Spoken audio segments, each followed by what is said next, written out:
Vamos nessa então? Bora.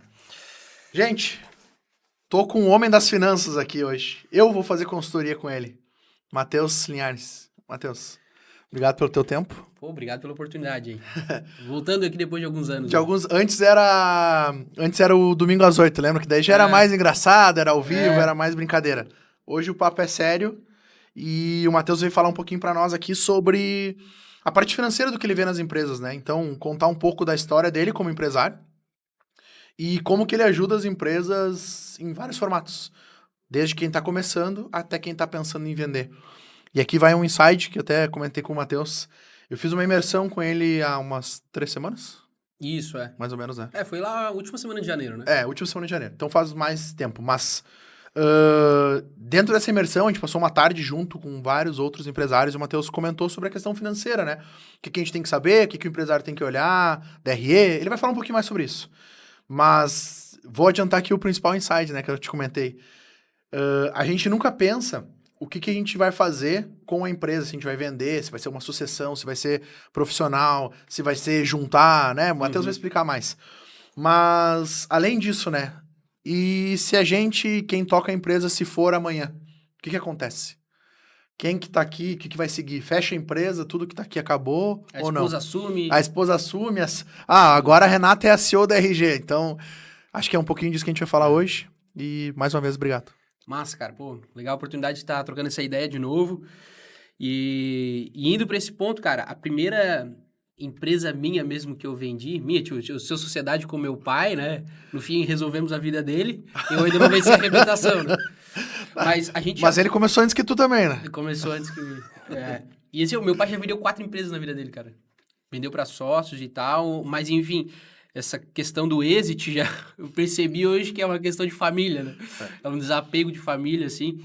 Mas a primeira empresa, que era uma empresa de serviço automotivo, onde era a área que meu pai já atuava, a gente já criou a empresa com a possibilidade de vender.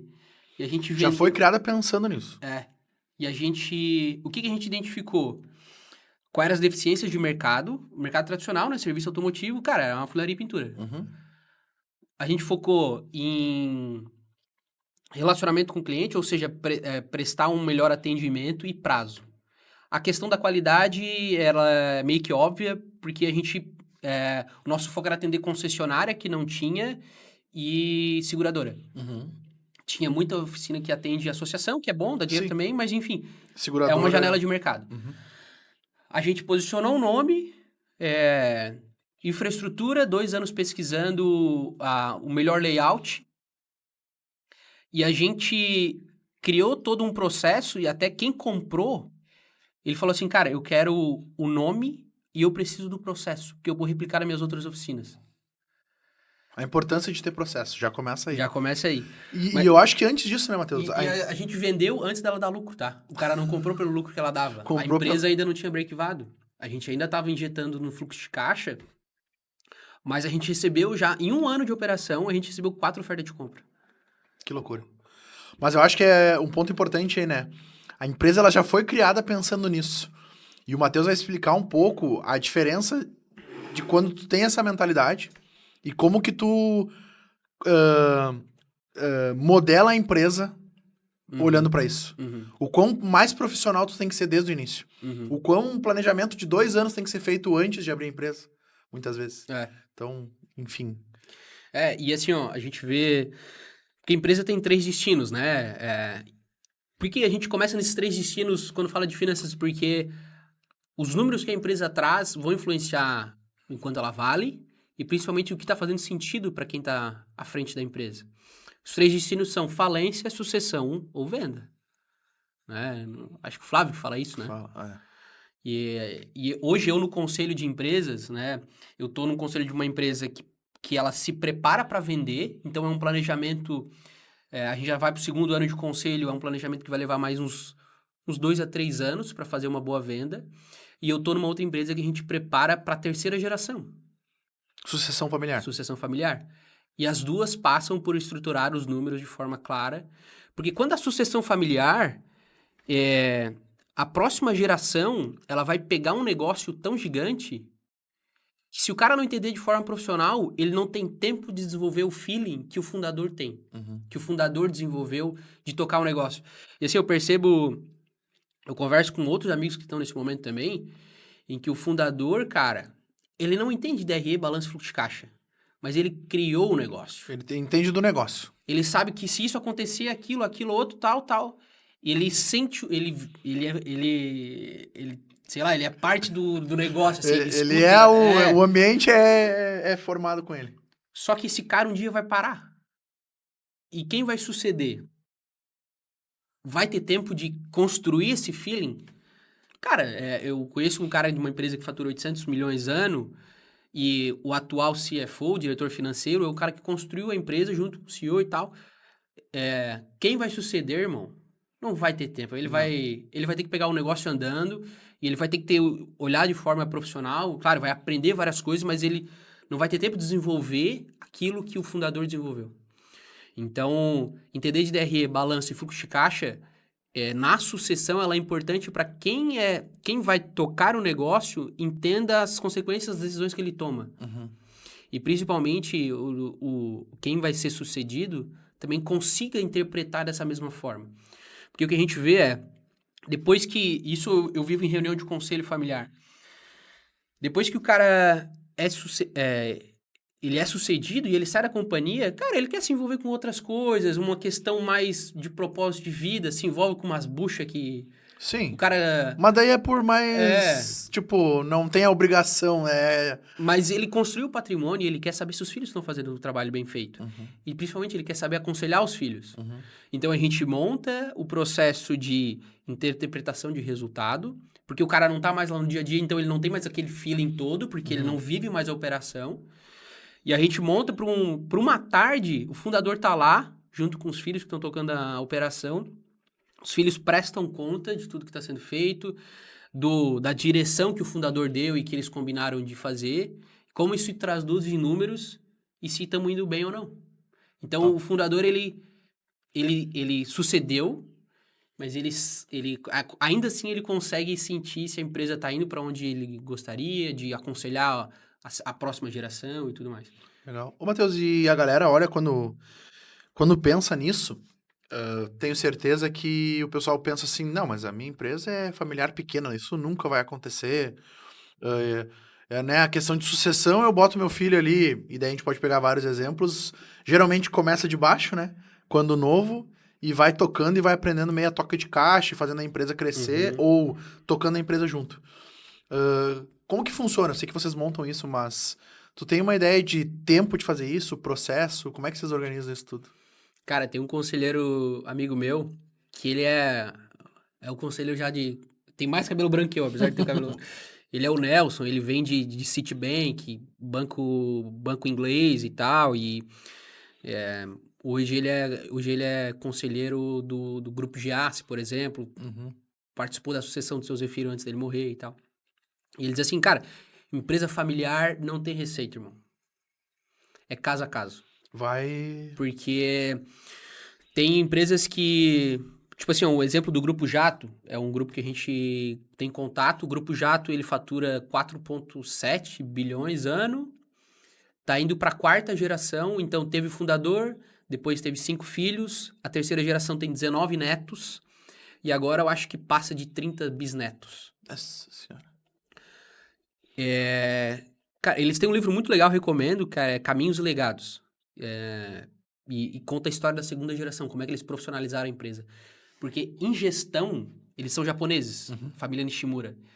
Em gestão, cara, eles voam. Sim. Mas em governança familiar, eles tiveram vários problemas difíceis, assim.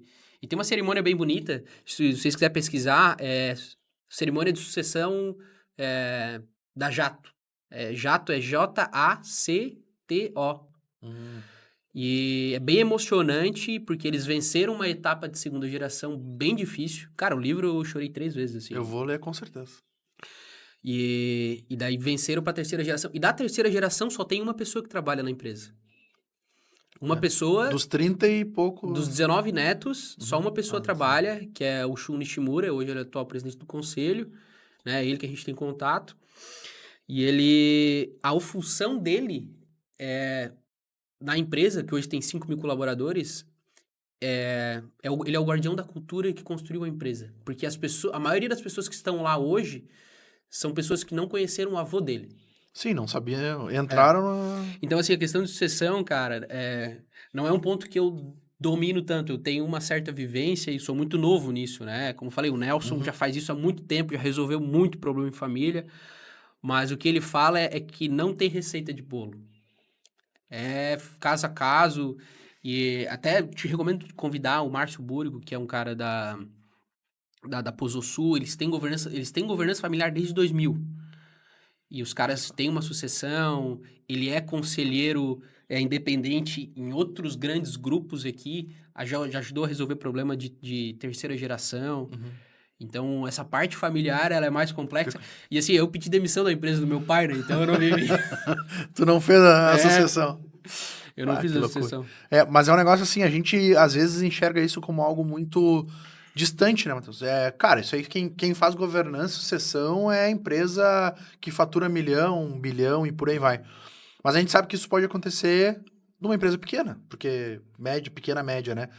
Tu viveu isso e eu acho que é legal tu contar a história, sabe? Começou com teu pai, empresa de automação, né, automotiva, mas e aí? Depois o Matheus foi pra onde? E aonde que tu tá hoje? Eu acho que isso que é legal contar essa história pro pessoal entender também, né? Te conhecer. Cara, tudo começou lá em 1994, né? Cara, meu pai tinha uma rede de lojas de tinta automotiva, e o sócio dele era o meu primo. E, cara, eles têm uma relação até hoje, assim, de pai e filho. É muito legal, E esse meu primo, por muito tempo, ele foi meu irmão mais velho, assim. Eu trabalhava nas férias do ensino médio, trabalhava no estoque ali pro pai... Daí eu ganhava um dinheiro pra gastar... Arruma o que fazer e paga tuas contas aí, que não é... Mas, cara, terminei o terceirão, passei engenharia da mobilidade na UFSC e tal, mas tinha que estudar um monte, daí... E Joinville é muito úmido, eu tenho asma, cara. Porra, que cidade horrível. O problema já era asma, não era o resto. Não. Mas, enfim, tranquei no segundo semestre, voltei a trabalhar com meu pai. E eu voltei a trabalhar com auxiliar. Eu fazia conferência de estoque ainda, mas não separava mais mercadoria, porque por conta da minha asma, cara, vivia no hospital, assim. Era meio complicado, assim. E, graças a Deus, hoje estou melhor disso. Mas eu fiquei auxiliar de contas a pagar. Né? Porque empresa familiar, cuidar do dinheiro, tem que ser alguém da família, porque... não vai roubar. Era o Zé Ruela, né? Enfim, mas era uma pessoa que eles confiavam para delegar essa questão. E daí também tá um ponto, né? Eu não era capaz de entregar nenhuma informação importante. Mas era a pessoa que confia que, tipo, eu podia tocar no dinheiro que não tinha problema. Sim. Né? Claro, é bem comum, né? É o mais comum, na verdade. É o mais comum. E daí, onde chega, a empresa toma um patamar, tá o primo, o filho do dono, que é uma orelha seca ali, que eu era, né?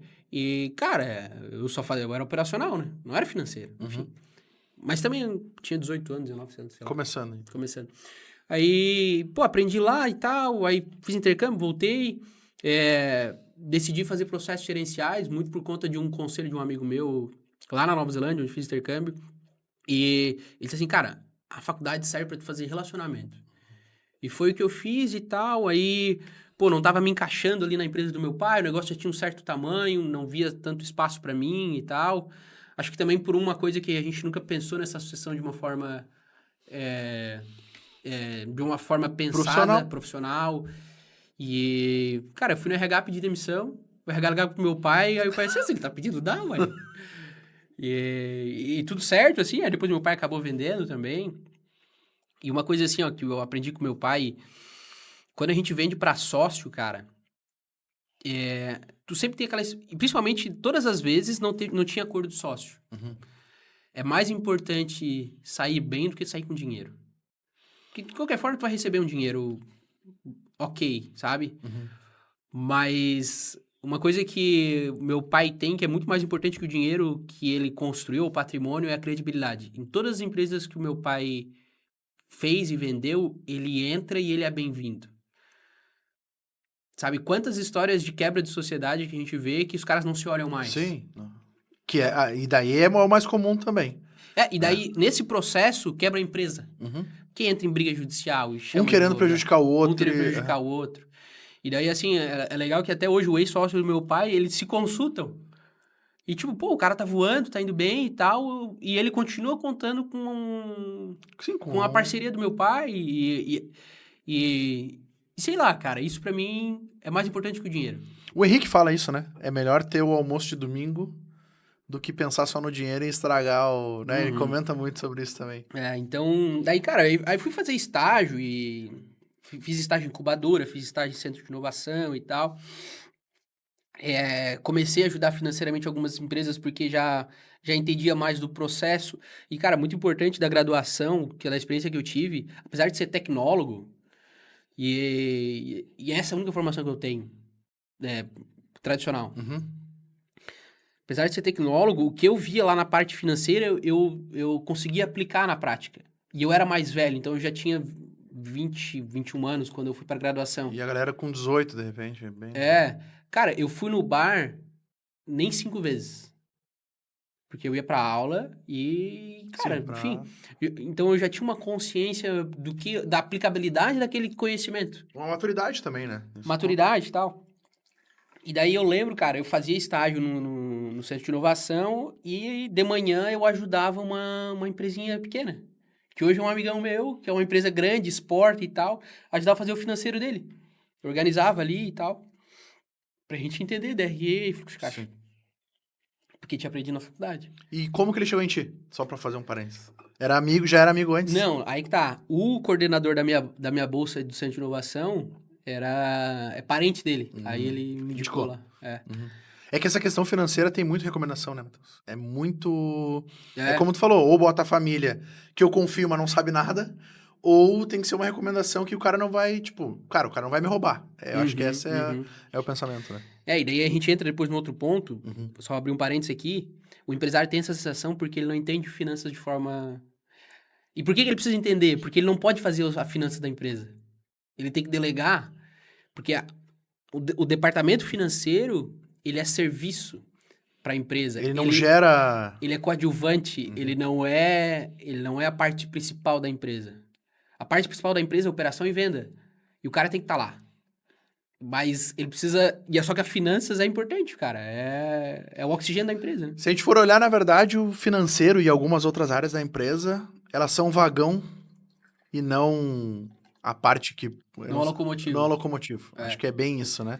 E o empresário... Obviamente que a gente sabe que tem alguns perfis, né, Matheus? Às vezes o cara não tem perfil pra... Cara, eu tenho... É difícil, mas eu não tenho perfil pra ser comercial, por exemplo. Né? Isso, ok. Mas geralmente a parte financeira ela tem que... Né? Ela ajuda a controlar, obviamente, mas ela não é o que puxa o negócio pra frente. Mas ela traduz o que está acontecendo na empresa. Aí que tá, é o painel. É o painel. A gente tava falando sobre isso. Nós vamos chegar nesse ponto. Mas vai lá. Então, assim, cara, daí, em paralelo com isso, meu pai já tinha feito a venda dele, mas ele estava no período de transição dessa rede de lojas. E a gente, enquanto isso, pesquisava. China, aí clientes da 3M, Sherwin Williams e tal, que eram os parceiros na época. E a gente foi pesquisando e construindo nosso layout, compramos o terreno, construímos e tal, tudo com muita...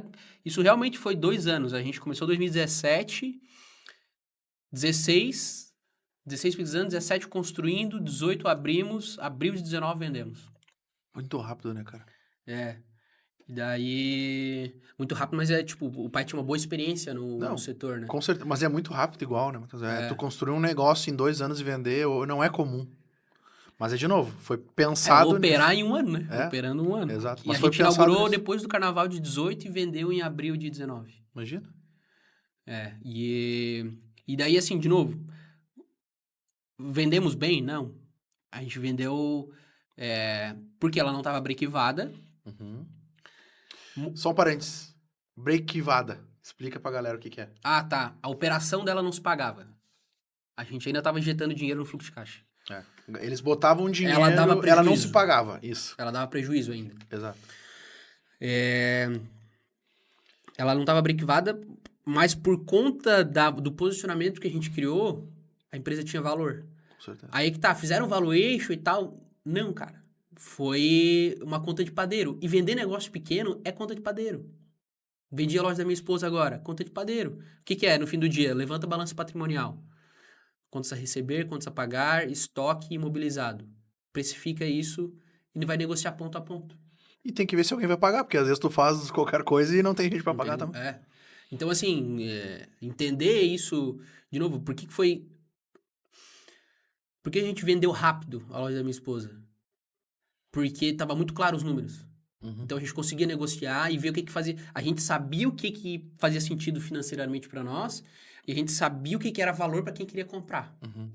De novo, a empresa de reparação de funilaria e pintura. Porque a gente vendeu rápido, porque a gente sabia quem queria, o que que era valor para ele e o que que era interessante para nós. E daí por que que vendemos? Pô, se era um negócio que a gente montou e tal. Cara, também entender timing, né? Tipo, a eu, um dos diretores da 3M, antes da gente inaugurar, ele veio na nossa empresa e disse assim, olha, falou pro meu pai, tu ainda vai morrer ganhando dinheiro com isso aqui. Ele olhou pra mim e disse assim, tu não. Porque eu acabei de vir no planejamento estratégico da 3M lá nos Estados Unidos, e a gente fechou a divisão C, que é a divisão de reparação automotiva, no Japão. Então, é um mercado em decadência. Uhum. Mas vai dar dinheiro ainda. E aí, o que o pai falou assim, cara, pô, já quero diminuir o meu ritmo e tal, quero dormir meu sono depois do almoço. Ele bem assim, quer isso pra ti? Eu disse, não, pai, eu não vou querer. Então, eu vou vender. Aí ele vendeu, resolveu a vida dele, e fiquei desempregado. E aí? Faz o quê? Cara, aí eu fui prestar consultoria para uma fundação estadual, a FAPESC, né? Lidava direto com a presidência e com as diretorias para mapear fluxo, organizar orçamento e tal. Passei 6 meses lá, foi legal. Trabalhei com muitas pessoas que eu admiro, já desde a época que eu era bolsista e estagiário.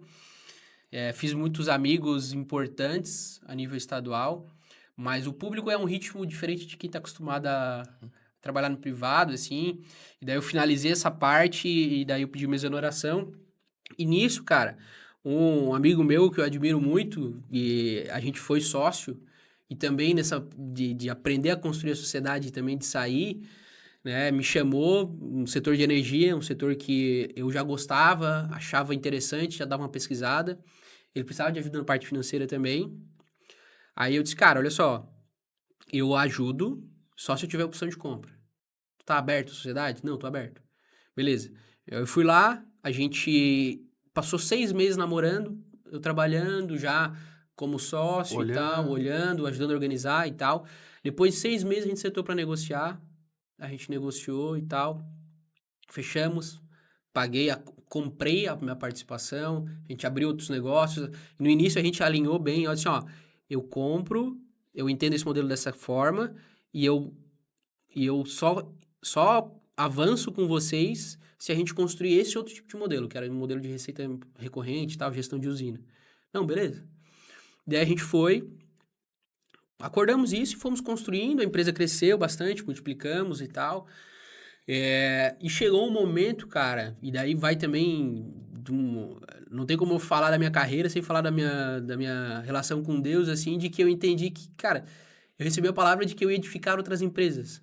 E aquilo me frustrou demais, porque eu tava no mercado que eu gostava, com pessoas que eu admirava e eu admiro, a gente tava crescendo, bom faturamento, mercado massa, hoje é uma empresa de referência regionalmente, expandiu bastante. A gente fez joint venture com empresa de capital aberto. Tu participou dessa parte ou já tava fora? Participei. Eu saí da operação só para lidar com essa parte. Hum, Então, era reunião em inglês e hebraico. que beleza. Foi muito louco, cara. O dono da empresa desceu de jatinho ali na Jaguaruna. Foi Que muito loucura. louco, assim. Cara, projeto tudo pronto, apertamos a mão, estourou a guerra na Ucrânia, os caras tinham planta na Ucrânia. Ei, cagada. Vamos dar atenção lá. É. Vamos segurar lá, né? Porque... Aí, tipo, aí engavetou o projeto, mas a experiência foi legal. Mas qual é o negócio, cara? Final de 2021, eu disse, bah, cara, eu até tenho vontade de às vezes a gente vê ali o cara, pô, vai dar com a cabeça na parede, assim, financeiramente, com alguns direcionamentos o cara consegue ajudar, mas, pô, minha empresa crescendo, né? Eu não posso prestar consultoriazinha Sim. com o negócio crescendo e os meus sócios dando sangue ali. Dividir a energia, eu acho, É. né? Só que, cara, aquilo foi acontecendo e no início de 22 eu sentei com eles e falei assim, galera, olha só, pô, eu não tô feliz com o que eu vou falar pra vocês, mas meu coração não tá mais aqui, cara. Isso é foda. Não tá mais aqui e eu não tô entregando o quanto vocês estão entregando, não tá justo. E assim, eu sinto vontade de ir falar, de ajudar famílias financeiramente, que é um propósito que agora vai virar um curso presencial também. Vai virar tá um projeto bem legal. Mas eu sinto vontade de ajudar outras pessoas, mas não é justo. E daí a gente sentou, conversou, negociou, não tinha acordo de sócio também. E daí, muito importante, né? Eu fiz exatamente o que o meu pai fez. Eu falei assim, se eu sair daqui milionário e não puder olhar para vocês, eu não quero. Não, cara. Eu quero que a gente continue se conversando, se alinhando. Até hoje, a gente troca ideia. Eles mandam cliente no sentido de, pô, esse cliente está com dúvida de fechar aqui, quer conversar com alguém mais técnico, fala com ele e tal. A gente continua nessa admiração, né? Claro que o negócio cresceu mais ainda, eles Sim, têm sim. os pepinos deles, eu tenho os meus. Mas o negócio é que eu continuo admirando eles e a gente continua tendo um Porta aberta. relacionamento. Porta aberta. Resolveu minha vida? Não resolveu minha vida. Tanto é que o homem tá inventando moda já. Mas o mais importante pra mim é isso, porque eu vi meu pai fazendo isso e eu vejo tantas outras coisas que na hora da saída geram problemas que, cara, pô, é muito ruim a gente cidade pequena, né, cara? Não ter lugar assim que o cara vai, pá, o bicho vai estar lá e tal. Então eu não queria isso pra mim. E é uma questão de, eu acho que de princípios, valores, É, tem bem envolvido também em relação a isso, né, Matheus? Porque, obviamente, tenho certeza que, como tu falou, né, e assim como o teu caso, vocês saíram dos negócios, não talvez financeiramente com o potencial que tinha, mas pro bem do negócio e do relacionamento como um todo, abre-se mão da parte financeira, porque, cara, isso aí uma hora a conta fecha, né? E, enfim, daí, cara, nisso comecei com um processo, quando a gente construiu a JV, uma joint venture, né, uma empresa, uma joint venture, o que ela é? A fusão de umas duas empresas para um propósito diferente. Então, a gente tinha a parte de regulatório aqui no Brasil e de operação, e essa empresa de fora, de Israel, apesar do negócio não ter acontecido, a gente está no NDA ainda, né? Isso é sigilo, porque é empresa de capital aberto. Vinha com a parte de tecnologia e capital. E daí a gente fez essa estruturação da governança disso, como é que ia funcionar a prestação de contas dessa empresa que nós íamos tocar aqui para uma empresa de capital aberto. E nisso eu entrei no mundo da governança corporativa, comecei a implantar a governança corporativa, só que, cara, as questões sempre esbarravam na visão financeira. E, pô, isso me dava uma brochada, sabe? Pô, cara, a gente tá numa empresa aqui que já fatura alguns milhões e... Pô, isso é básico, pô. Na empresa na empresa de energia ali, cara, os caras... A gente sempre lidou com EBITDA, geração de caixa, resultado, patrimônio, distribuição, regras de distribuição, regras de reinvestimento. E daí... E só um parênteses, né? Isso veio, cara, porque lá no Bull Market em 2018, eu comecei a estudar mercado financeiro e eu comecei a analisar balanço de empresa. E daí eu olhava na época, a Linus Automotivo, né, que é a minha assinatura, a Linhares Nunes, e o cara, eu não queria dar o nome, os caras, não, eu quero comprar o nome também, porque o nome tá atrelado ao posicionamento. E ele pagou mais uns pila pra comprar o nome, porque o nome tinha registro e tal. Sim. Eu falava assim, pô, a minha empresa, eu vou ver dessa mesma forma, porque eu aprendi a analisar a performance da empresa de capital aberto, o número só vai ser menor, mas... Sim, proporção diferente, mas... A proporção é diferente, mas é uma empresa igual. E daí quando eu fiz a minha sociedade na empresa de energia, a gente já veio com essa mesma visão. Mas é que isso é um negócio, né, Matheus, que pra ti talvez pelo histórico e pela forma é muito claro. Mas, cara, tenho certeza que se levantar um número aí, 90% das empresas não tem. Sim. Nem ideia. Eu vejo isso. As pessoas me chamam por isso. Mas eu tenho o Felipe Colombo, que ele é a segunda geração da Anjo Química. E a gente acompanhou porque o meu pai era cliente deles. Uhum. Acompanhou a transição, né? E o Felipe tem uma frase que ele fala, o Brasil tem muito empreendedor e pouco empresário. Sim. Então, é onde tem aquela máxima, né? Pai rico, filho nobre, neto pobre e tal. Uhum. E eu comecei a perceber que a questão de visão financeira, ela é um desses indicadores. Não é, cara, não é só isso. Mas dentro do que me compete, eu posso ajudar nessa visão financeira. E principalmente do médio, porque enquanto o cara é pequeno, fins práticos, o que é? O cara fatura menos de 5 milhões ano. Uma gestão de transação e ver quanto é que sobra ali, tá tudo certo. Mas depois, quando o cara rompe um pouco essa barreira, ele rompe o simples nacional, o negócio não é mais tão simples assim de analisar resultado. E eu acho que sabe o que é um detalhe também, né? A gente vive aqui com... Óbvio que a gente tem empresas de médio, mas a maioria aqui é de pequeno porte.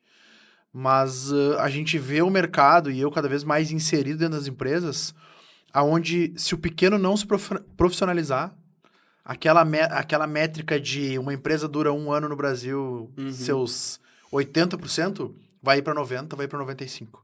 Porque cada vez mais a gente vê a falta de profissionalização e de empresários dentro das empresas e, cara, que é o que a gente tava falando antes, né? É o quebrando.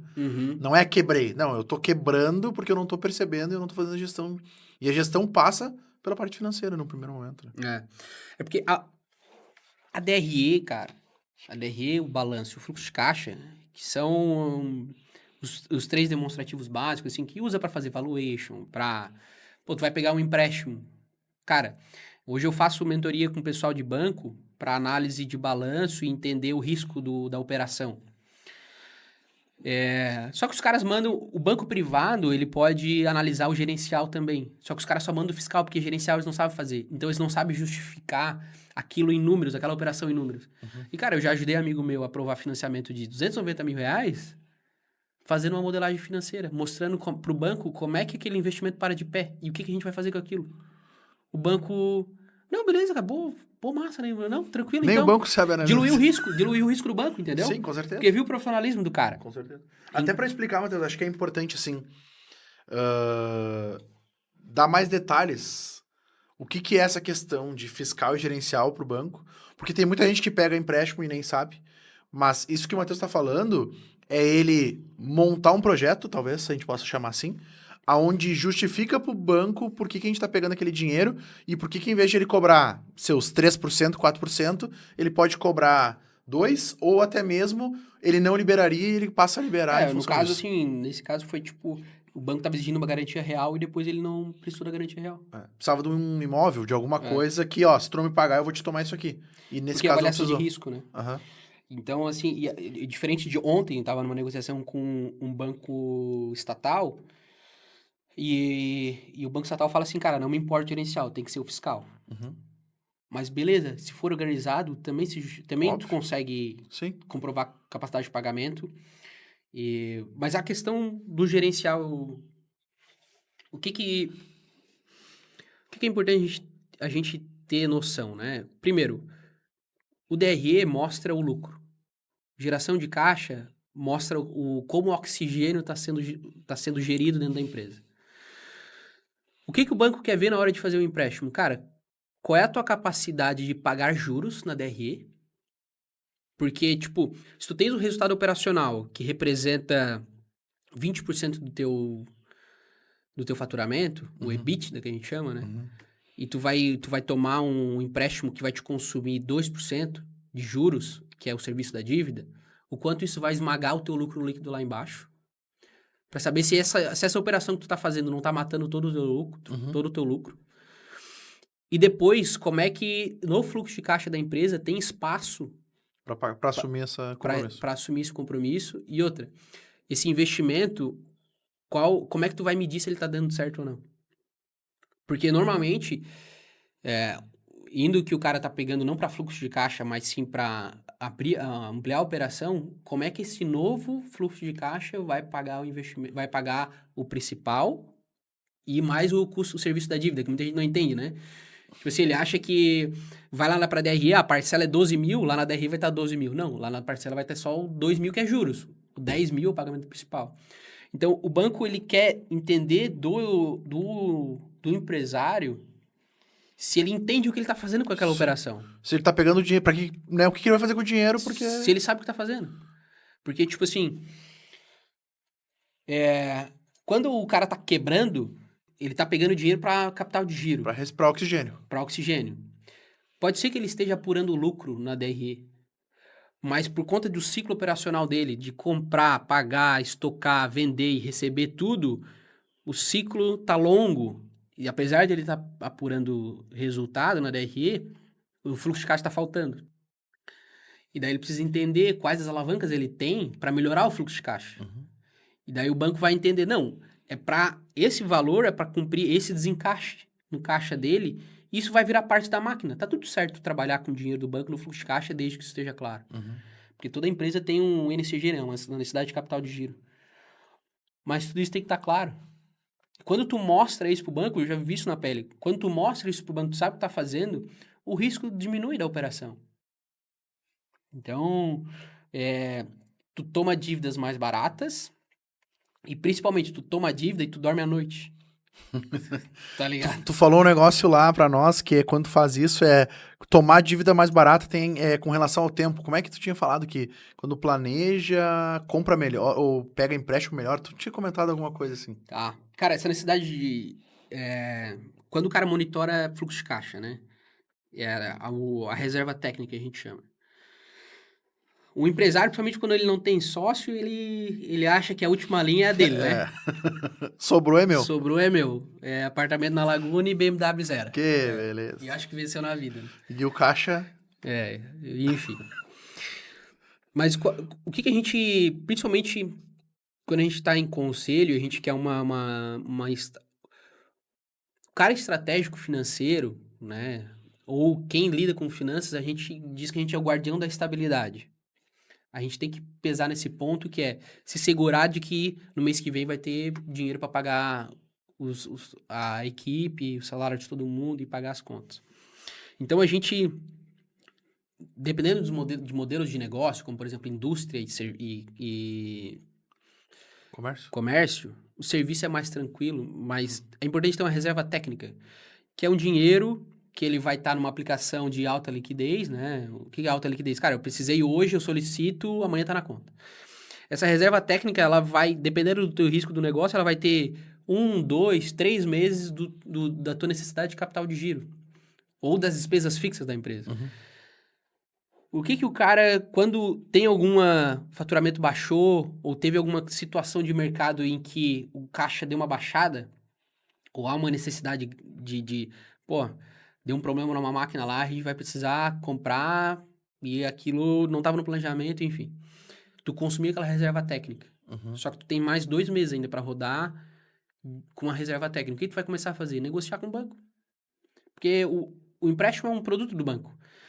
Diferente de tu pegar um empréstimo para capital de giro para semana que vem, é diferente de pegar um capital de giro para daqui a 2 meses. Então, tu negocia, tu bota um banco contra o outro, tu vê taxa e tal. Tu tem tempo, às vezes, de juntar uma documentação e pegar uma linha melhor. E daí, tudo isso te faz fazer melhores decisões. Né? De novo, se tu monitora o painel. Sim, se tu tem onde tá olhando, né? Se tem pra onde olhar. E daí, tipo, tu não precisa mexer, cara, na tua estrutura de equipe que tu montou. Aí, pô, deu zebra lá, tu vai ter que demitir a galera. Pô, mas agora que eu acertei o comercial, agora que eu acertei a parte operacional, vou ter que demitir e tal. Daí tem mais o custo de demissão. Então, quando tu trabalha com essa folga, é difícil, Mas, cara, se tu passar ali 1 ano, 2, montando essa reserva técnica... Depois já era. Então, a reserva técnica, ela é quase que um equipamento dentro da empresa. Ela tem um fim também, ela tem um propósito específico. E, Matheus, olhando aqui alguns clientes, a gente sabe que alguns, cara, eles não escalam por falta dessa questão assim, putz, mas eu vou ter que contratar, aí aquela pessoa não vai se pagar por um tempo e eu não tenho... O que tu recomenda? Porque tem 2 tipos, né, por exemplo, de buscar dinheiro no banco. Um pra pagar as contas que tá pra trás. Do que deu ruim, né? E a outra é organizar isso. Cara, como é que que tu recomenda, assim, obviamente que tem que ter a parte financeira alinhada, mas para explicar pro pessoal, olha só, se tu fizer um planejamento assim, assim, assado, tu consegue saber que tu vai tomar um empréstimo e daqui 6 meses tu vai contratar aquela pessoa, sabe? Já teve algum caso que tu orientou a fazer isso, pegar empréstimo para crescer a empresa? Cara, assim, ó, tirando o mercado digital, o mercado tradicional, ou tu cresce devagar Uhum. e consumindo muito caixa, que indústria, até serviço também, e comércio, principalmente, cara, tu vai crescendo, tu sempre vai reinvestindo caixa. Uhum. Na indústria vai ficando no estoque no maquinário, no comércio vai ficando no estoque e no serviço vai ficando nos dois, porque, tipo, tu vai ter uma estrutura fixa um pouco mais cara e tal, então tu vai crescendo em um ritmo menor, Uhum. sabe? Vou dar um exemplo de um conhecido meu. Ele ele é uma indústria, hoje ele é grande nível corporativo, e Uhum. ele tomou 20 milhões emprestado antes de ele ser grande, pra crescer. E assim, ó, 20 milhões a 2% ao mês, irmão. E deu certo. Mas por quê? O cara sabia o que tava fazendo. Planejamento. Planejamento. Sabia. O que é o planejamento que eu falo do ponto de vista financeiro? Eu conheço a minha DRE, eu sei como é que eu faturo, qual é a minha alíquota de imposto, quanto é o meu custo, qual é a minha despesa fixa, qual é o meu resultado operacional, e depois que vem de baixo ali, se deprecia, se tem despesa financeira e tal. Qual é o meu lucro líquido lá embaixo. E eu sei como é que isso impacta no meu caixa. Porque DRE é por competência, caixa é Uhum. por regime de caixa. Hoje eu faturo 8 e eu vou pro 2023 eu faturei 8 e eu quero faturar 16 em 24. Eu tenho uma estratégia de crescimento, uma janela de mercado, eu quero aproveitar. Só que eu não tenho caixa para crescer 100% Uhum. ou para crescer 50%. Vou me alavancar. Como é que eu me alavanco? Eu projeto esse crescimento na DRE, vejo como é que fica o meu caixa, e isso tem um certo nível de complexidade de fazer isso, mas tem como fazer. Então, tu projeta isso e tu vê aonde tem o desencaixe de caixa, aonde vai faltar dinheiro. Porque tu vai ter que reinvestir antes de Sim. o dinheiro voltar. E nesse desencaixe de caixa, tu contrata essa alavancagem. Ah, tipo, vai faltar R$ 1 milhão para eu crescer 50%. Né? De eu sair de 8 Sim. para 12. Uhum. Aí eu faço essa operação de forma estruturada. Então, eu não vou precisar de 1 milhão agora. Não, eu vou precisar disso aqui, disso aqui. Tu combina com o banco. Tu vai pagando os juros sobre o que tu vai contratando.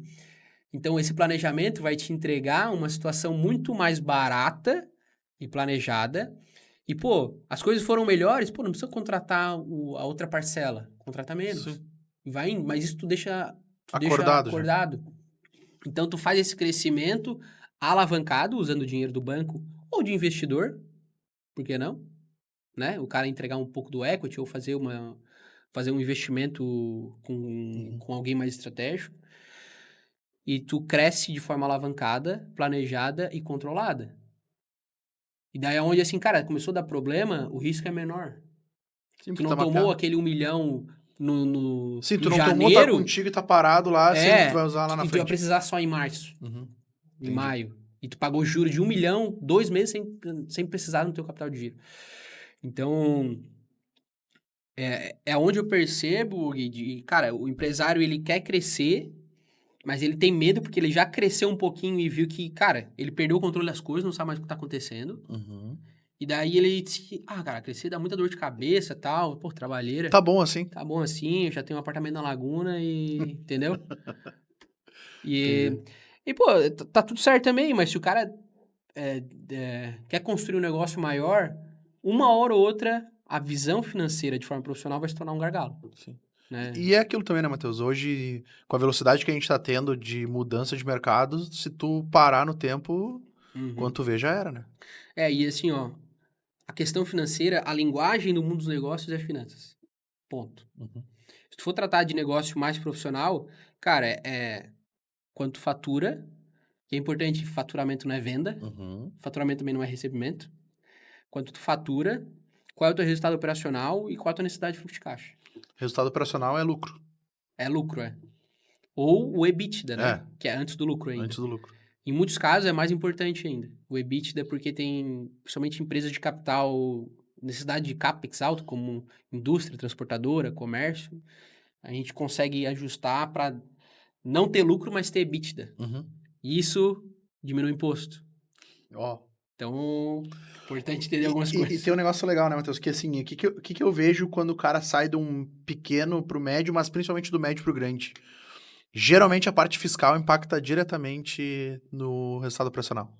Sim. O cara não olhar pro fiscal da maneira certa, e obviamente tu tem que ter o financeiro ajustado, senão tu não. Nenhum nem outro. Tu não consegue entender onde faz mais sentido, qual é o regime tributário tu se encaixa, né? Cara, assim, tipo, eu sei de padarias que são no lucro real, dão mais dinheiro do que se estivesse no simples.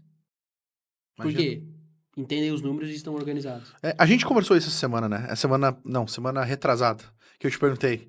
Ô Matheus, cara, eu tô pensando aqui, o que tu acha do... Daí tu me deu umas dicas, ó, fala com o contador, mas olha pra isso, tem que ajustar isso aqui, talvez tem que ver se vale a pena ainda ou não vale. Mas eu fui atrás disso já, aqui, internamente, porque hoje eu tô no Simples, né? E serviço, a alíquota do simples, ela cresce bem rápido, né? Cara, é loucura. E hoje, assim, hoje o governo é meu maior, Ganha mais do que ele é tu. mais do que eu. É. Dentro da proporcionalidade, né? E daí a gente tá pensando em algumas coisas, assim... E, de novo, foi um gatilho depois que a gente conversou lá. E depois da conversa que a gente teve. Por exemplo, nessa conversa com a contadora, e daí aqui fica aí a dica quem estiver assistindo, a gente sabe que o imposto do produto, ele é menor do que o imposto de serviço. Uhum. Hoje eu entrego o serviço, mas eu posso criar um produto e vender o produto e não só o serviço como eu vendo hoje. Então, consigo ajustar algumas coisas fiscais, que eu estou dentro da regra, mas que vão fazer sentido porque hoje, de fato, o governo é o sócio majoritário da empresa.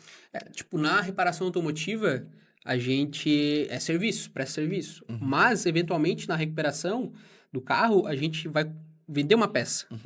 Então, eu colocava a margem de lucro sobre a peça era muito maior do que a nota de serviço. Claro. É igual um hotel. Se tu for pedir uma nota fiscal de hotel, se for o cara que é atentado a isso, o café da manhã vai ser mais caro que a diária. Porque a diária é serviço, o café da manhã é produto.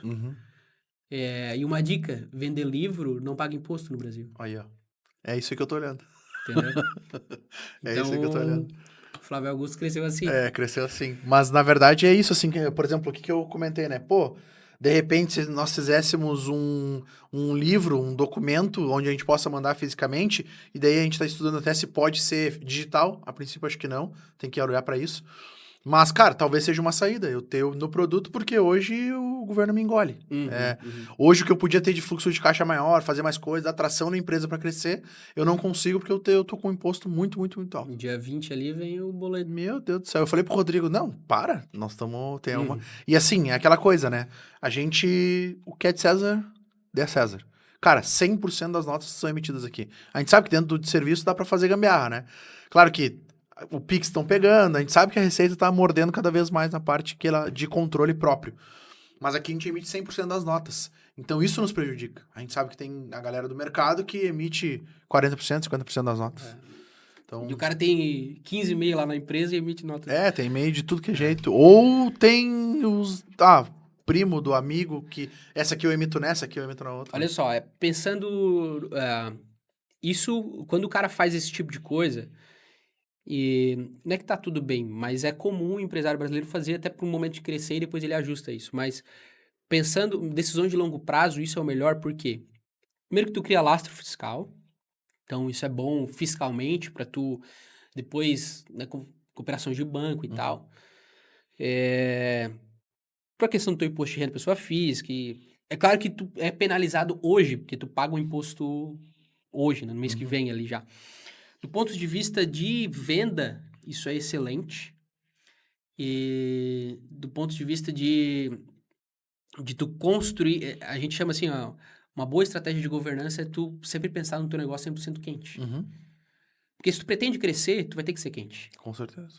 Tu vai ter que ser tudo fiscal. E assim, ó, quando vem uma empresa profissional te comprar...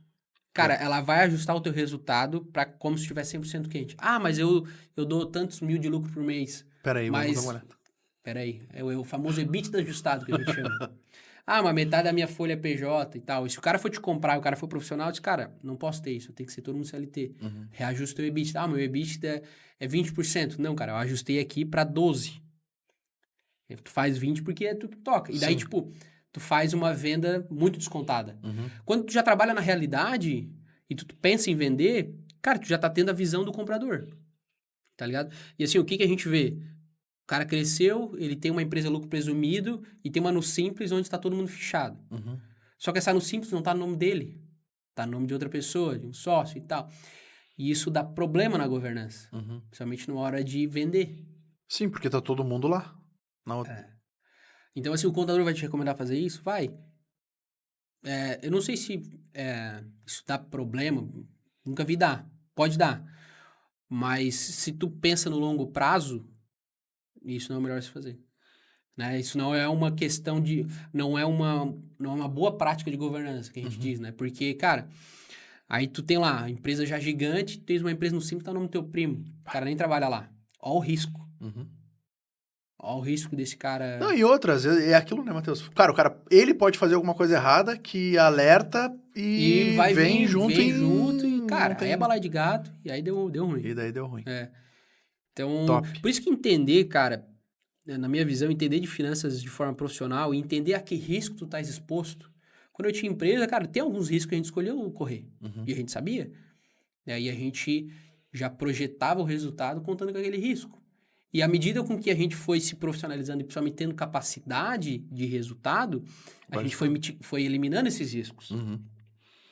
Né, que era uma questão de pejotização. Depois foi virando CLT e tal, e tinha PJ só cargos mais estratégicos, salários mais altos e tal. Né? E daí também, como o salário é mais alto, eu posso exigir do cara que ele seja uma simples, com sociedade e tal. Porque tem empresa grande que faz isso. Sim. Mas durante o momento que a gente estava escalando, cara, era o risco que a gente tomava. Sim. Se fizesse, Mas talvez... isso a gente era ciente desse risco. Sim, calculado. É. Legal. E onde o Matheus tá hoje? Cara, O hoje... que o Matheus tá inventando? Cara, passei aí 2 anos... Cara, aprendendo mais sobre governança corporativa, sucessão familiar e tal. É uma coisa que não é tão escalável, mas é legal fazer. Eu gosto muito de estar no conselho das empresas onde eu estou hoje. Eu acho que daí fala muito com o que a gente diz, né, Matheus? Daí tem a ver com a causa, com o propósito. Com Acho propósito,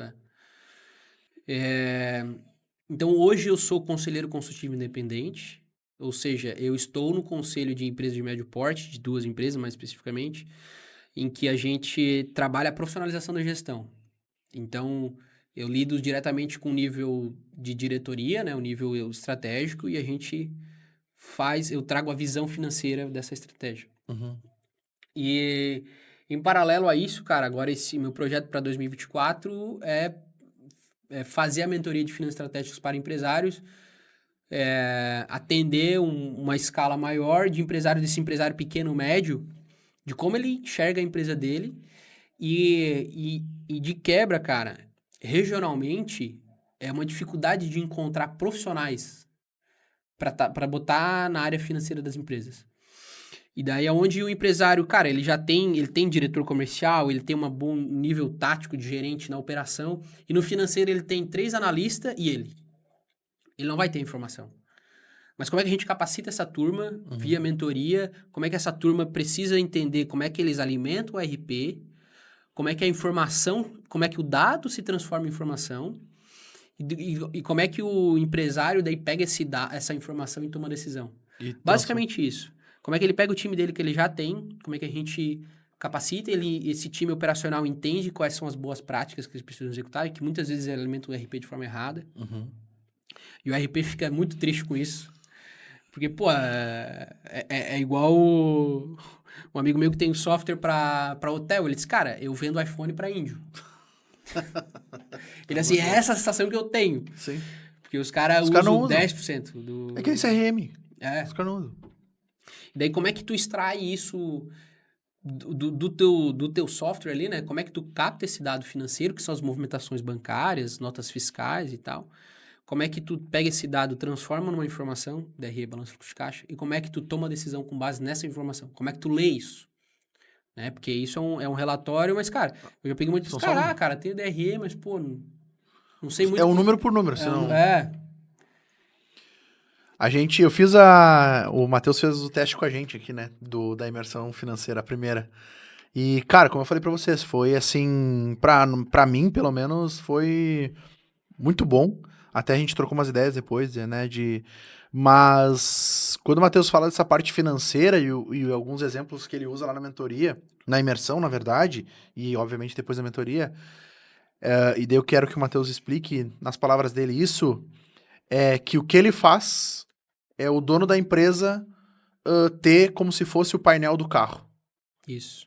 Aí, se tu puder explicar. O que é o painel do carro? Cara, a gente tá aqui em Armazém, vamos pra Joinville.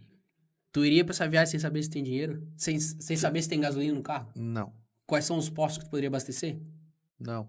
É a mesma coisa. O cara quer crescer, quer aumentar X% esse ano em faturamento, mas não sabe como é que tá o tanque. Não sabe quantos quilômetros por litro o carro faz. Não sabe se o freio tá bom, Não sabe se o freio tá bom, não sabe se o motor vai dar problema lá na frente e o cara vai ter que fazer alguma coisa. E só um outro ponto, cara. Por que eu acabo falando de venda ou sucessão? Porque quando o cara entende, o cara traduz a empresa em dinheiro, em valor monetário, isso gera um sentimento. Então ele começa a entender o que vai fazer mais sentido para ele. Uhum. E eventualmente entra no assunto de venda ou sucessão. Não, eu quero que esse patrimônio continue na minha família e eu tenho filhos para tocar. Ou não, cara, eu vou tocar como por exemplo, uma empresa que eu acompanho, em que o cara tem um planejamento estratégico para vender. E ele é a segunda geração, e ele assim, eu não vou passar pro meu filho, eu vou vender isso. Então, o que ele tá no planejamento dele? O que um comprador meu quer ver? Muda a forma. Muda a forma. Então, a venda faz parte do planejamento estratégico. Uhum. Venda, ou fusão, ou comprar outras empresas. E tudo isso se traduz em números. Ah, cara, por que a empresa só quer ver dinheiro? Não, é porque dinheiro é uma parte que faz parte da conta. Com certeza. Então, isso começa a definir muito o que o cara quer, se ele quer suceder ou quer vender, ou até fechar. Cara, eu vou rodar esse negócio aqui até tal, depois eu vou fechando ela aos poucos. Fazer uma grana, não quero mais já. Não quero mais. Então, quando o cara começa a ver qual é o potencial, o que está acontecendo, evidentemente, com a empresa dele, qual é o potencial, onde ele pode chegar e o que ele tem que fazer, isso de uma forma mais clara, ele decide melhor os destinos. Então, eu divido mesa de conselho com um cara que já vendeu empresa de tecnologia. E ele colocou no planejamento dele que ele venderia o negócio dele. Só que para vender, ele precisava chegar no valuation Y. Uhum. E ele foi adquirindo outras empresas até chegar nesse valuation Y. E fez a saída dele. E ele resolveu a vida dele. Sim, já. No sentido de, cara, ele não precisa mais trabalhar. E hoje ele vive num propósito de ajudar outras pessoas a fazer isso. Porque a gente encontra, cara, nesse mundo de vender empresas, a gente encontra vários tipos de situação. Uma delas é que o cara tá cansado. Sabe? Ele sacrificou a família, ele quer dar mais... Muito tempo. Ele não tem liquidez no patrimônio dele. Todo o patrimônio é a empresa. E ele não sabe mais o que fazer com aquilo. E tem gente que quer comprar e não vende porque não sabe o que vai fazer depois. Uhum. Tem um caso que ele assessora, é um grande frigorífico, em que o cara não tem sucessor, os filhos foram fazer outras coisas, tem empresa querendo comprar e o cara não vende porque ele não sabe o que vai fazer depois. Capaz de Qual é o problema disso? Se ele morrer, a empresa morre. Uhum. Essa empresa fatura 300 milhões ano. Olha quantas famílias vão... Imagina. Então, e esse meu amigo, Rodrigo Lichtenberg, eu admiro muito ele, fico muito feliz de estar com ele em conselho e em outros projetos também. Ele disse, a minha missão de vida é dar um novo propósito para esse cara. Para que esse medo dele não mate a renda de tantas famílias. Com certeza. Então, pô, claro, ele é um propósito de vida que ele ganha muito dinheiro com isso? Ganha, óbvio. Isso é meio. Mas meio que não faz mais diferença. Uhum. E a gente está num projeto junto agora em que uma empresa da Murel aqui foi assediada, a gente diz assim, foi sinalizado interesse de uma empresa de capital aberto de comprar ela. E daí a situação dessa empresa é bem diferente. Tem sucessor, tem um mercado muito promissor, os caras vão dobrar a empresa esse ano, e eles assim, cara, faz sentido eu não vender? E a gente tá nessa discussão com eles, de ajudar eles a entender assim, o que vocês querem para a vida de vocês? Porque, nesse caso, o fundador já tem um bom patrimônio, ele é um cara simples, ele faz pelo tesão do negócio. Então, não é necessariamente botar dinheiro no bolso. Mas também com a fusão, com a venda, com o M&A dessa empresa para capital aberto, ele vai fazer muito mais do que ele gosta. Porque às vezes o vender não é vender e largar. Às vezes o vender é vender e continuar Não, lá, né? Muitas vezes, né? A gente diz que assim, a venda, ela tem um momento do deal. Aconteceu a venda, pegou o Pix ali, uns pila na conta dos donos da empresa. Alguns zeros, e não é pouco. Mas tem o período de earn-out, que a gente chama, que é o período de transição entre quem estava tocando a companhia para quem vai comprar e como é que vai funcionar essa nova governança ao longo do tempo. Se é uma transição total, se é um earn-out de um período, enfim, como é que vai funcionar. Cara, normalmente isso é de 2 a 4 anos, esse período. E o earn-out é mais importante que o momento da venda. Com certeza. Porque dependendo de como for... O cara num dia é dono, no outro ele é empregado. Como é que é a vida dele durante esses 4 anos e tal, e como é que ele vai fazer. Então, são reflexões de família, de propósito de vida, de questões patrimoniais também, né? O que o cara vai fazer. Muitas vezes a gente tem que ajudar o cara a investir o dinheiro dele. E daí, não é uma coisa que a gente faz, a gente acaba indicando family offices e tal, mas principalmente existe a depressão pós-deal, que é tipo assim, cara, vai chegar, isso o Rodrigo conta assim, né? Chegou um dia que eu fui trabalhar e meu cartão não passou na catraca da minha empresa. E aí? E eu fui acessar o meu e-mail e ele não se ligou que chegou o dia. Sim, né? era o Ele dia. foi acessar o e-mail dele e derrubaram o acesso dele. E aí? Tá ligado? Loucura. Então, o cara fez isso por 20, 30 anos. Né? Então, são questões complexas, assim, que começa na DRE, né? E a gente desencadeia. Então, hoje, resumindo, sou conselheiro consultivo independente. Por que independente? Porque eu não trabalho nas empresas, eu só sou conselheiro. Eu não trabalho, eu não tenho nenhum cargo executivo. Estou estruturando essa mentoria e o mercado que eu estou tentando entrar, só que ele não escala, é uma coisa muito, muito artesanal, que é fazer venda profissional. Fiz uma imersão no G4 ano passado, né, de fusões e aquisições, e agora tem aparecido essas situações de que a gente começa a negociar realmente empresas e não... Cara, o valuation, o valor da empresa é uma das coisas que não importa tanto. Ela se traduz em muitas coisas e isso resolve alguns problemas, mas não é só isso. Então, e é isso que o pouco cabelo branco que eu tenho ainda não é suficiente, então... Mas nesse rumo vai branquear bastante. Vai rapidinho... Só pra ter uma ideia, cara, uma negociação rápida leva 6 meses. O normal é levar de 1 ano a 18 meses e a taxa de sucesso do mercado profissional é de 10% de toda a negociação que inicia. Imagina. Então, o buraco é bem fundo. Não, com certeza, não é fácil, né? E a gente tava conversando aqui antes, né? Tem vários CIS que não estão na mão de vocês, inclusive, né? Mas olha só, eu falo assim de venda de empresa, de fusão, e o cara pensa assim, pô, só com um negócio grande, né, cara? Não. Mas se tu entender de finanças de forma profissional, tu percebe, eu até gravei um vídeo, vai no meu YouTube, não sei quando aí. Tá gravado, tem que ver com a galera que edita lá. Da fusão da Arezzo com o Grupo Soma. Por que eles fizeram isso? As empresas, cada uma com seu valuation atual, de dezembro do ano passado, elas somam 12 bilhões. Os analistas da XP colocaram que, com a sinergia, já vou explicar isso, elas vão adicionar de valor de mercado 4,3 bilhões de reais. As mesmas empresas, só que elas valem mais juntas. Juntas elas são maiores. Por quê? Canais de aquisição, canais de distribuição, estrutura administrativa, eles vão ganhar eficiência. Com certeza. Porque eles fazem a mesma coisa. E um vai acessar a base de dados de outro. Então, tipo, como tu vai fundir com outro negócio que tem muita sinergia... Vocês atendem o mesmo cliente. Cada um atende separado. A estrutura administrativa é a mesma. Pô, financeiro, RH... Isso aí, enfim, tem uma questão de alinhamento cultural, mas, cara, o processo é o mesmo. o quanto vocês vão somar de faturamento à medida que vocês vão juntar. Só para vocês juntar, o valuation já vai melhorar. E quanto vocês vão ganhar, tu trabalhando na base deles, que é um cliente que ele já confia. Então, o custo de aquisição vai ser zero. Zero. Só dedo e tempo.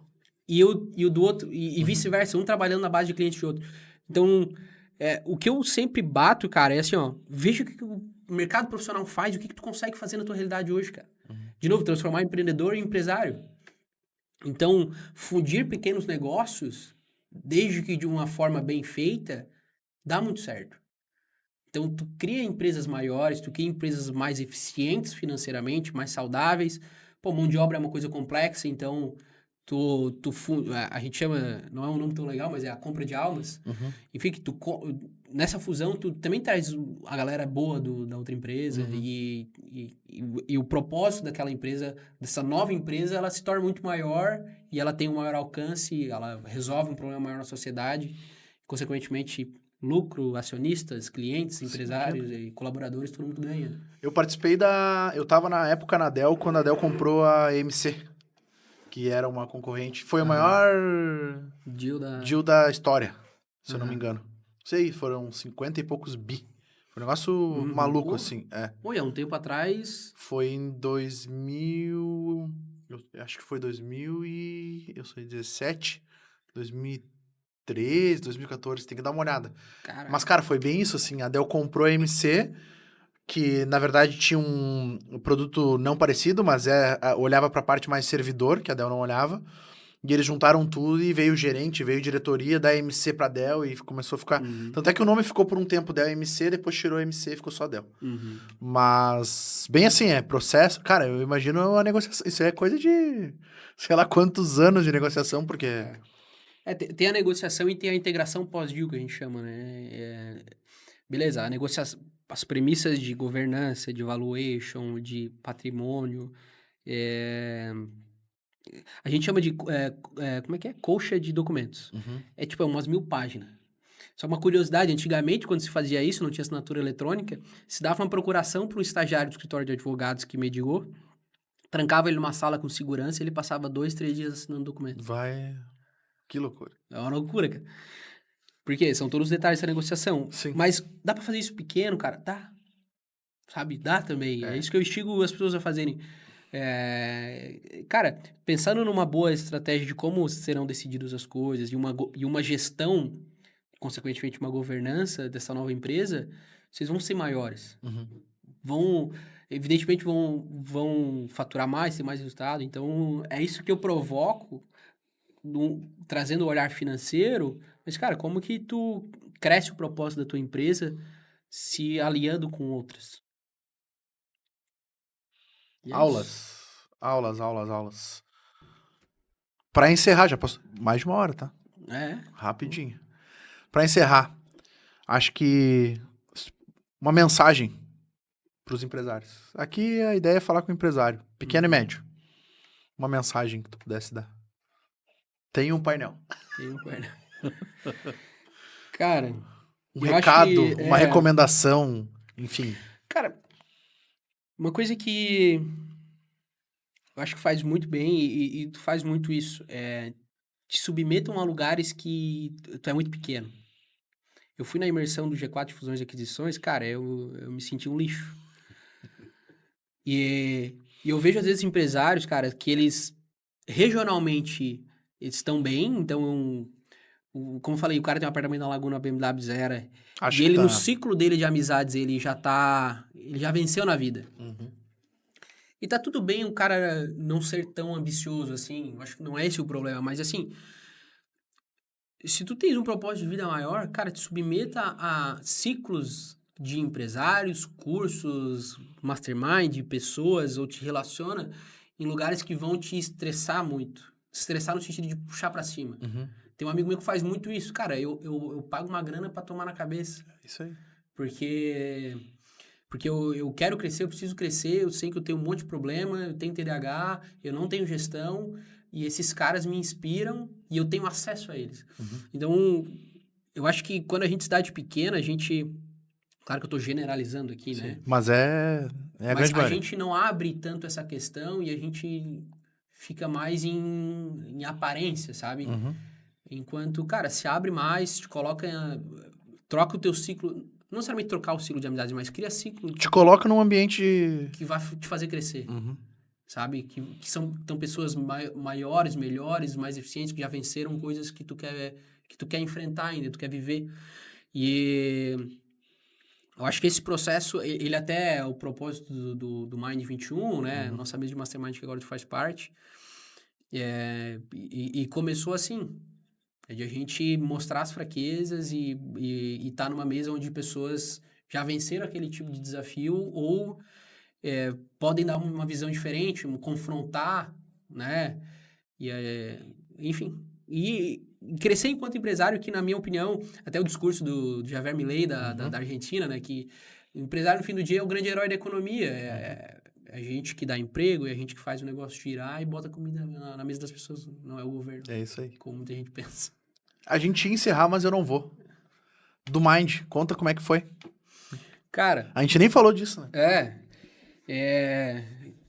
Eu treino junto com o Marcinho, né? O Marcinho é um amigo meu que eu admiro muito. E Já convidei, mas a agenda do homem é... ele tem tênis, crossfit, Não. aula de inglês. Vai pra fora, volta, fica em hotel, pousada, faz botox, tem de tudo lá. Cara, muito porque eu enchi o saco dele assim, Márcio, como é que faz isso? Como é que faz aquilo? Pô, cara, tu com... na época que me pedia o desafio assim e tal, não sei o quê.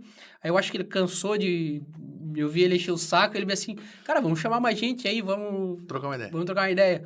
E daí isso lá em 2021 a gente... Não, acho que nem chamava de assim, nada, de mastermind, nada, era mais...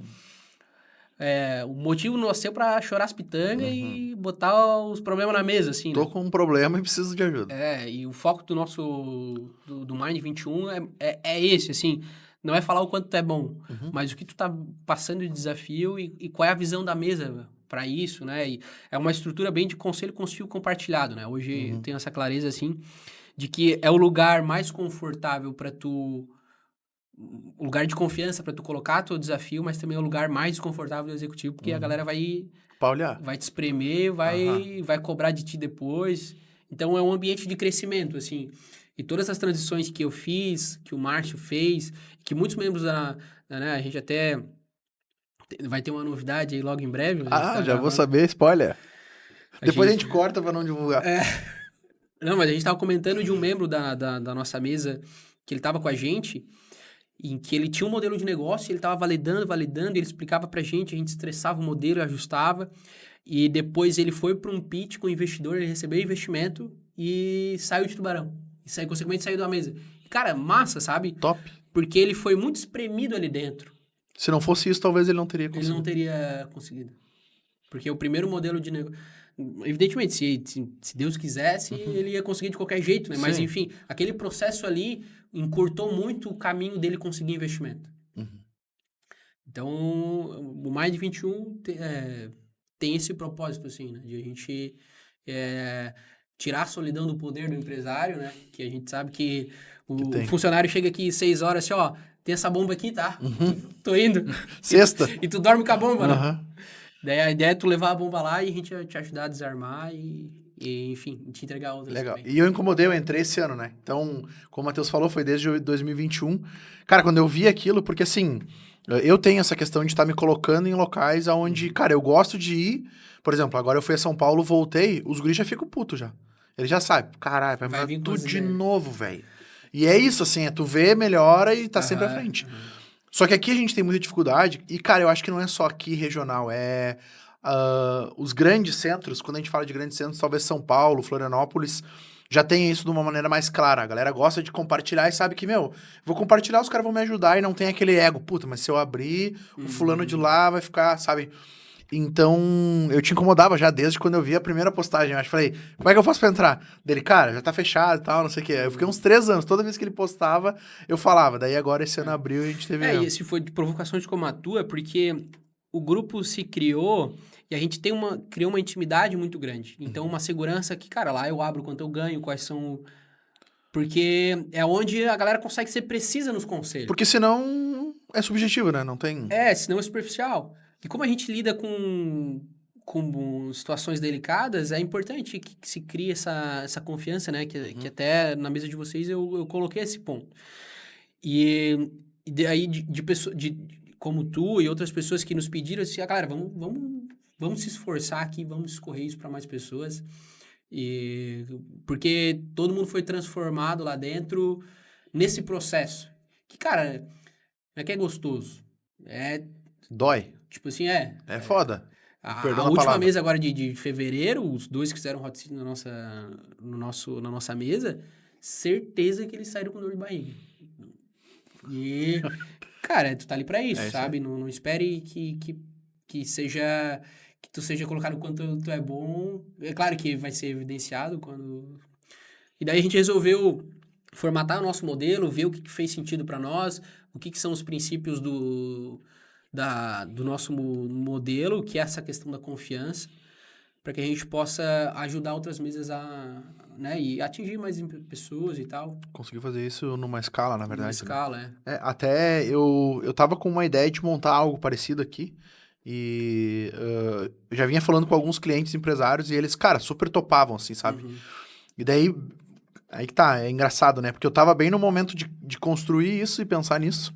E sendo motivado a fazer, quando vocês abriram a mesa lá. Uhum. Aí eu entrei lá, eu voltei pra eles e disse assim, cara, agora não é o momento.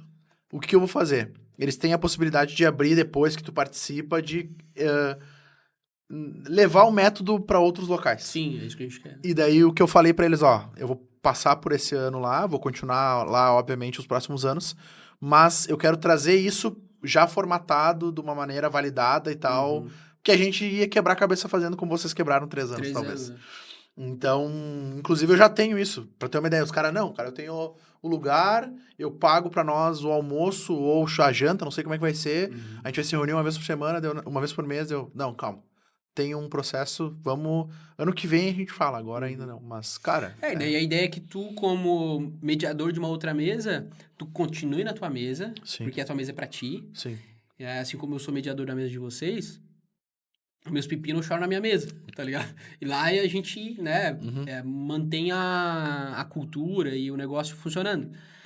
Para que vocês não tenham que quebrar a cabeça, né? Sim, com Que a certeza. gente já viveu. E daí tu pega esse mesmo modelo, não, levanta a mão, eu quero ser mediador, e vai lá e constrói isso também. Boa. E é isto. Fechou? Fechou? Muito obrigado. Bastante tempo. Mais uma vez, gratidão pelo teu tempo, pela conversa. Cara, sempre, todo mundo que vem aqui só agrega, assim. E a ideia de construir isso, não só que a gente dê oportunidade de visibilidade, mas é muito mais um aprendizado pra mim, assim, como um negócio... Uma consultoria, né? Consultoria. Isso que é que, na verdade, a parte gravada é só a conversa. O antes eu já... Tá, mas e o que tu faria? Né? Então, tem tudo isso. Mas, brigadão. Mas, cara, obrigado pelo espaço aqui, é importante, né? Principalmente pra mim que vou estar botando mais energia nessa parte de construir conteúdo e tudo mais. Então, é muito legal poder contar contigo, com a RG, com todo mundo aí. Aqui tem corte agora pra um mês. Pra mais todos os dias. Isso me alivia muito, porque, cara, produzir conteúdo... É brabo. É brabo. Show, Feito. fechou? Obrigado. Valeu. Valeu, tá? Tamo junto.